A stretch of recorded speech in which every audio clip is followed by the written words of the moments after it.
안녕하십니까. 조갑제TV 시청자 여러분, 저는 조갑제닷컴의 조세별입니다. 지금 시각은 2021년 7월 27일 저녁 7시를 가리키고 있습니다. 김경수 전 지사가 어제 결국 감옥에 재수감됐습니다. 자, 그런데 문재인 대통령은 이번 댓글 조작 사건에 대한 최종 대법원 판결과 관련해서 어떤 입장 표명도 사과도 하지 않고 있습니다. 자, 여당인 더불어민주당은 더 적반하장인데요. 자, 어제 송영길 대표는 이 사건을 이렇게 규정했습니다. 드루킹이라는 선거 전문 조직이 벌인 사기극이었다라고 말합니다. 즉, 김경수 지사는 쏙 뺐죠. 우리 착한 김경수가 드루킹이라는 사기꾼에게 당한 것이다. 지금 이런 입장을 계속 견지하는 것인데 참 뻔뻔하죠. 이 민주주의의 근간인 선거 제도를 여론 조작을 통해서 이렇게 오염시켜 놓고도 남의 일처럼 얘기합니다.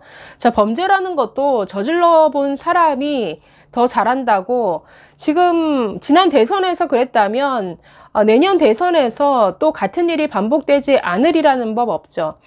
자, 지난 국민의당 안철수 대표와 윤석열 전 총장이 이 사안에 대해서 같은 목소리를 냈습니다. 자, 이것으로 끝이 아니다. 지금 댓글 조작의 몸통을 찾아야 된다. 추가 수사를 통해서 이 사건 뿌리 뽑아야 된다라고 목소리를 높였습니다. 그러면서 이 댓글 조작 사건, 이것이 얼마나 큰 범죄인지 앞으로 재발 방지를 위해서라도 이 범야권의 대선 주자들이 다 같이 힘을 모아야 한다. 공동 대응해야 한다라는 점을 강조했습니다. 자, 윤석열 전 총장은 이렇게도 얘기를 했었는데요. 그냥 대충 넘어갈 수 없는 이유는 그러면 또 그럴 것이기 때문이다. 10가지 중 9가지 생각이 달라도 이런 선거 여론 조작의 뿌리를 뽑아 민주주의를 지켜내겠다는 한 가지 생각을 공유하는 모든 사람이 힘을 모아야 한다라고 말했습니다. 자, 이 사건을 수사했던 허익범 특검도 비슷한 뉘앙스의 얘기를 했는데 지금 현재도 비슷한 일이 벌어지지 않고 있다고 단정할 수 없다라고 얘기를 했습니다.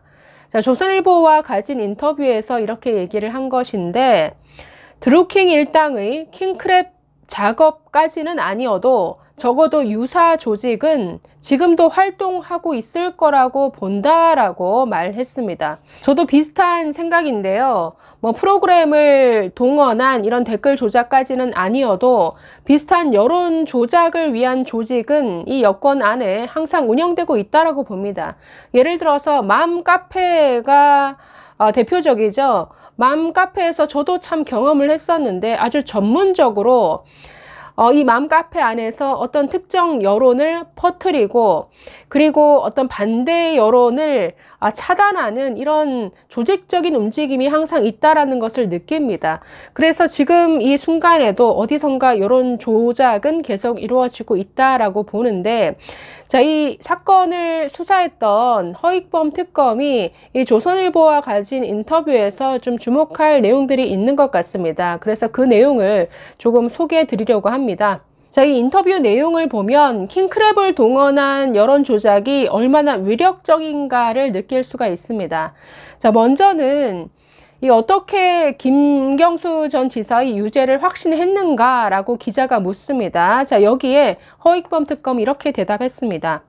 자, 김 전 지사가 2016년 11월 9일 드루킹 일당의 조직인 이 경공모의 산채 사무실에서 킹크랩 시연을 받는지가 쟁점이라는 것은 맞다. 그러나 그것 하나가 인정되어서 유죄가 나온 것은 아니다라고 말합니다. 자, 시연회를 전후로 김경수가 드루킹으로부터 각종 보고를 받은 사실을 확인하고 퍼즐 조각들을 하나하나 맞춰서 공모가 인정된 것이다 라고 얘기를 했습니다. 즉, 김어준 같은 사람들은 재판부가 드루킹 일당의 진술만 믿어서 이런 판결을 내렸다라고 아주 거짓 선동을 하고 있는데 증거가 차고 넘친다라는 거죠. 자, 이렇게 말합니다. 가령 드루킹은 김 전 지사에게 오늘은 댓글 조작 300건 했다라는 온라인 정보 보고를 수시로 했고 또 그것을 캡처한 자료가 담긴 USB를 제출했다. 드루킹은 한 번 지우면 전혀 복구가 안 되는 시그널 대화를 캡처해 놓기도 했다. 김 전 지사 측은 여기저기서 비슷한 자료들을 많이 보내왔고 드루킹이 보낸 자료는 열어보지도 않았다라고 했지만 김 전 지사의 그 답장 반응 중에는 그 드루킹이 보낸 그 메시지를 열어본 사람만이 알 수 있는 이런 내용도 있었다. 즉 증거가 많다라는 거죠. 이 주고받은 대화 내용에서 아주 지속적으로 댓글 조작에 대한 보고가 이루어졌고 지시가 있었다라는 것이 증거로 확인되었다라는 겁니다. 자, 2심 재판부 요구로 댓글 120만 개를 전수조사했다라고 지금 알려졌는데요. 자, 이에 대해서 이렇게 말합니다. 2019년 2월에 항소해서 크리스마스 이브인 그해 12월 24일에 2심 선고 일자가 잡혔다. 지금 2심을 1년씩 이렇게 끈 것도 이것도 하나의 어떤 사법부에서의 방해가 있었다라고 봐야겠죠. 그런데 갑자기 2, 3일 전에 2020년 1월 21일로 선고가 연기됐다. 그러다가 선고 하루 전인 1월 20일 오후 4시에 변론 제기한다라는 연락이 법원에서 왔다.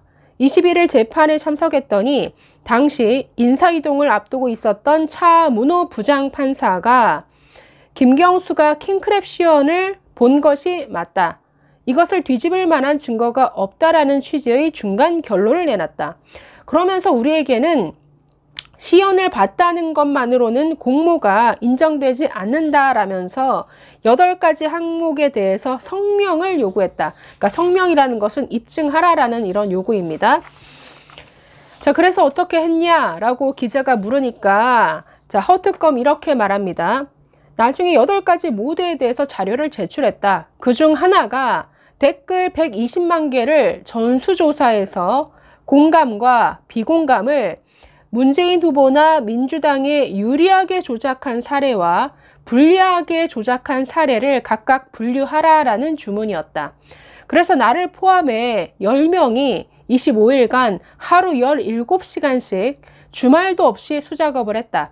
아주 보수적으로 분류했는데도 문재인 후보에 대해 분리했던 공감, 비공감 조작은 내 기억에 0.8% 정도였다라고 말합니다.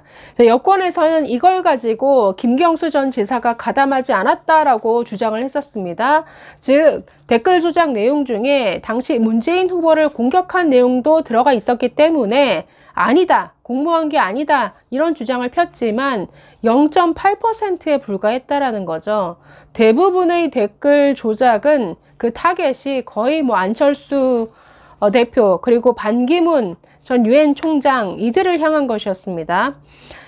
자, 기자가 드루킹 범행이 2017년 대선에 영향을 미쳤다고 보느냐라고 물었더니 자, 이렇게 답합니다. 저는 대선에 영향을 줬다고 본다. 댓글에 공감, 비공감 많은 기사를 위로 끌어올리고 그걸 본 사람들이 이게 여론이구나 라고 생각하게 만들었다. 그런 면에서 여론 조작이다. 국민의 정치적 의사 결정에 영향을 미치기 위해서 트렌드를 인위적으로 왜곡하고 조작했다. 당시 안철수 후보에 대해선 비난 기사도 많고 이상한 용어를 쓴 댓글도 참 많았다. 그것 때문에 2위가 1위가 됐다는 것은 아니지만 1위를 하더라도 2에서 3%가 더 플러스 되는 의미에서의 영향이 있었다. 법원에 자료도 냈다라고 말했습니다. 자, 안철수 대표 측에서도 주장을 했지만 사실 최대 피해자죠. 안철수 후보가 3월 중순부터, 그러니까 2017년 3월 중순부터 4월 둘째 주까지, 즉 대선 한 달 전에 이 3% 격차까지 좁힌 적이 있습니다. 문재인 40%, 안철수 37%까지 쫓아갔는데 그래서 양강 구도가 거의 한 달간 지속이 됐습니다. 그런데 이 시기에 이 댓글 조작이 아주 집중적으로 이루어졌고 이 시기 이루어진 댓글 조작의 거의 90% 그 타겟이 안철수였습니다. 그렇기 때문에 이 댓글 여론 조작이 굉장히 아주 큰 영향을 미쳤다라고 봐야죠. 이 양당 구도를 그 이후에 무너뜨렸고 그걸로 결국은 야권 단일화도 물 건너가게 됐죠. 그렇기 때문에 이 여론 조작이 없었더라면 과연 문재인 당시 후보가 그렇게 쉽게 1등할 수 있었을까? 여기에 의문을 또 가질 수 있는 것이죠. 자, 계속해서 킹크랩이 그렇게 위력적인가? 라고 묻습니다. 자, 이에 대해서 이렇게 답했습니다. 보통 사람이 자기 아이디로 접속해서 기사를 찾아본 다음에 댓글에 좋아요나 싫어요를 클릭하는 것에 2분 가까이 걸리는데 킹크랩은 1.2초 만에 다 된다. 당시 이 사람들, 즉 드루킹 일당이 수집한 아이디가 3,000개였다라고 합니다. 어마어마하죠. 어떤 기사에 대해서 몇 개 아이디로 작업한다라고 결정되면 실무자가 이것을 킹크랩에 입력을 하고 킹크랩은 아이디를 랜덤으로 골라서 순식간에 해치운다. 혐의가 인정된 클릭 건수만 4,100만 건이다 라고 이렇게 말했습니다. 자, 엄청난 영향력이죠. 이로 인해서 반기문 총장도 온라인 공간에서 갑자기 조롱의 글이 쏟아졌습니다. 결국 사퇴까지 하게 됐는데 안철수 대표에 대해서도 뭐 안초딩이다, 갑철수다, 뭐 온갖 조롱의 댓글들이 아주 분위기를 완전히 반전시키면서 아주 지지율이 급락하고 말았습니다. 굉장한 영향을 미쳤다라고 봐야죠. 자, 허익범 특검의 지적대로 이런 여론 조작은 아주 선거에 결정적 영향을 미칩니다. 그리고 역시나 걱정하고 있는 바와 같이 유사한 조직이 지금도 활동하고 있을 거라는 것이죠. 그리고 역시나 내년 대선에서도 이런 여론 조작, 공작 정치가 재현될 우려가 있습니다. 그렇기 때문에 안철수 대표나 윤석열 전 총장이 강조한 대로 이 댓글 조작 사건에 대해서는 아주 예방 차원에서라도 아주 공동 대응을 확실히 해야 이런 공작 정치의 부활을 막을 수 있지 않을까라는 생각이 듭니다. 지금 휴가 기간 피크이기 때문에 조금은 좀 잠잠한 듯이 보이는데 지금 합당 논의도 되고 있고 윤석열 전 총장의 8월 입당설도 솔솔 나오고 있습니다. 그래서 빨리 좀 야권이 전열을 재정비해서 좀 확실하게 이 문제는 짚고 넘어갔으면 하는 바람입니다. 감사합니다.